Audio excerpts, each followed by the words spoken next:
Honneur et fidélité du samedi 4 janvier 2025, le temps de l'éditorial avec le capitaine de vaisseau à Tonfagemo Cyril Serge, chef de division de la communication du ministère de la Défense. La sécurité, condition essentielle du progrès économique et social, a été et reste au centre de nos priorités. Grâce à l'action conjuguée de nos forces de défense et de police, des autorités administratives et des populations, notre pays est resté stable, malgré un environnement international particulièrement troublé. Certes, quelques-unes de nos localités demeurent confrontées aux attaques lâches des groupes terroristes et à la grande criminalité. Je puis cependant vous assurer que tout est mis en œuvre pour assurer une paix durable sur toute l'étendue de notre territoire. La criminalité dans nos centres urbains et dans nos zones rurales est combattue vigoureusement par les forces de maintien de l'ordre, à qui je souhaite adresser ici tous mes encouragements.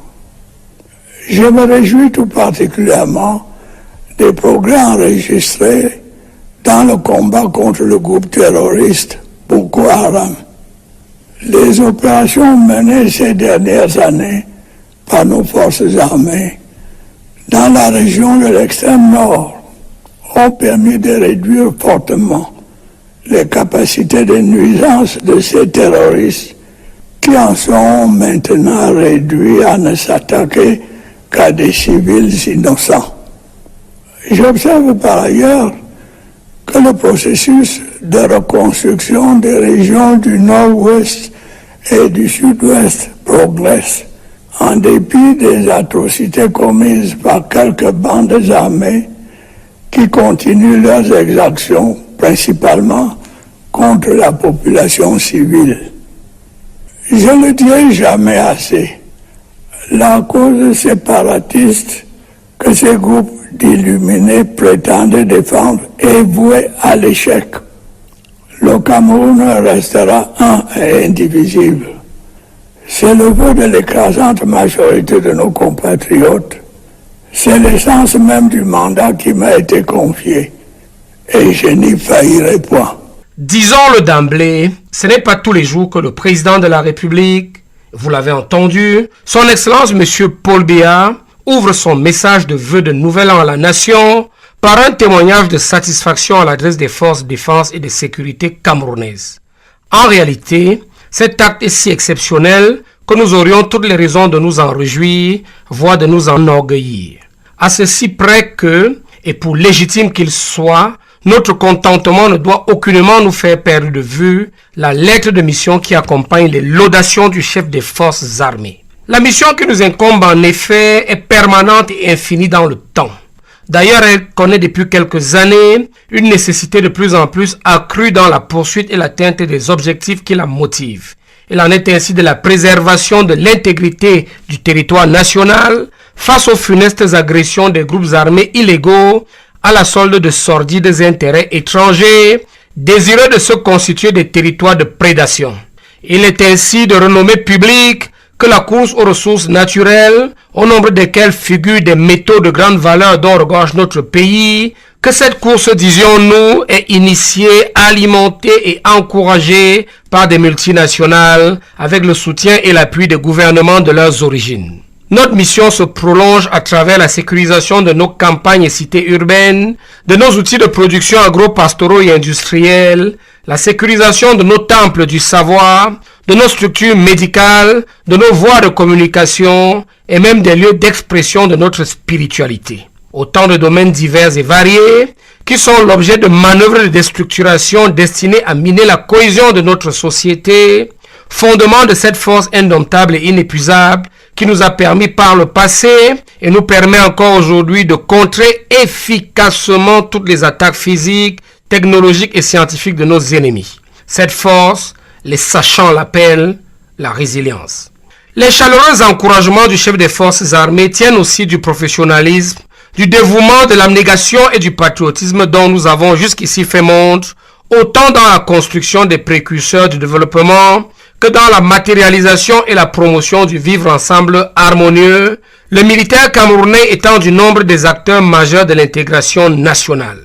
Cet état de choses transparaît notamment à travers la pratique toujours plus poussée du bilinguisme ainsi que l'établissement des relations maritales intertribales. Pour faire court, en cette année 2025, l'armée camerounaise se voit appelée, comme elle en a l'habitude, à se montrer à la hauteur des grands défis que va devoir relever notre pays, ce dans tous les domaines de la vie de la nation. Une fois encore, bonne et heureuse année 2025 à toutes les auditrices, à tous les auditeurs, d'honneur et fidélité. À samedi prochain. The English version of our today's editorial with Staff Sergeant Fossap Asanchek. Security, which is a prerequisite for economic and social progress, has been and remains our core priority. Thanks to the combined action of our defense and police forces, the administrative authorities and the populace, our country has remained stable despite a particularly troubled global context. Granted, some areas of our country continue to face cowardly attacks from terrorist groups and serious crime. However, I can assure you that all is being done to bring lasting peace across our territory. Crime in our urban areas and rural areas is being energetically combated by the forces of law and order, who I earnestly encourage. I am particularly pleased with the progress achieved in combating the Boko Haram terrorist group.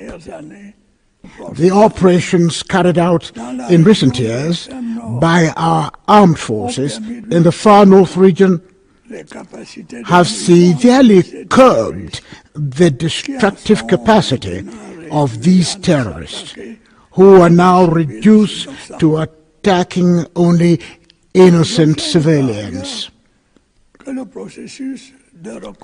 I have also noted that the reconstruction of the northwest and southwest regions is progressing despite the atrocities being committed by some armed gangs which continue to target mainly the civilian population.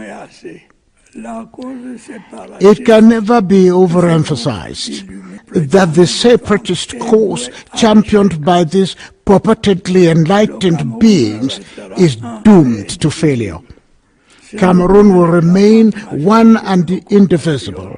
Such is the wish of the overwhelming majority of our compatriots. This is the very essence of the mandate given to me, and I will never fail to deliver it. Let's be honest. It is not every day that the President of the Republic, His Excellency Paul Biya, opens his end-of-year address to the nation by expressing his satisfaction with the Cameroonian Defense and Security Forces.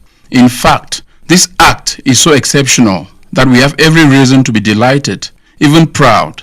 However, our satisfaction, justified as it may be, should in no way cause us to lose sight of the mission that accompanies the praise of the Commander-in-Chief of the Armed Forces. As a matter of fact, the mission assigned to us is permanent and timeless.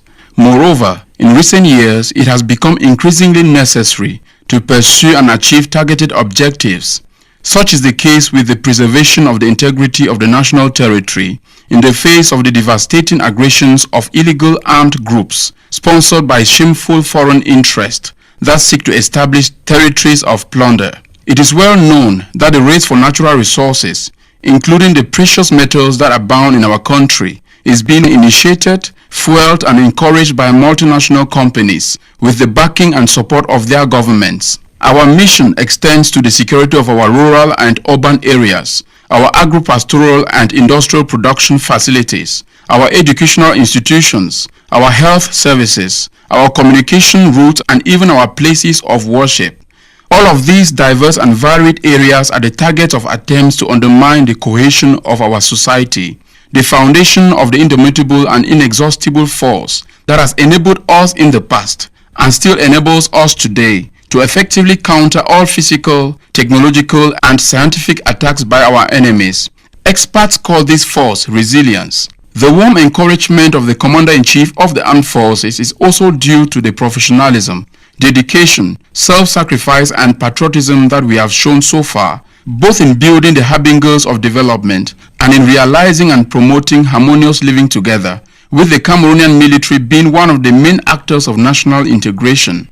This state of affairs is reflected in the ever-increasing practice of bilingualism and the establishment of intertribal marriages.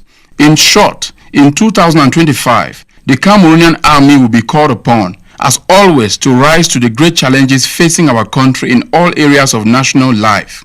Once again, Happy New Year 2025 to all the listeners of Honneur et Fidélité. Have a blessed weekend.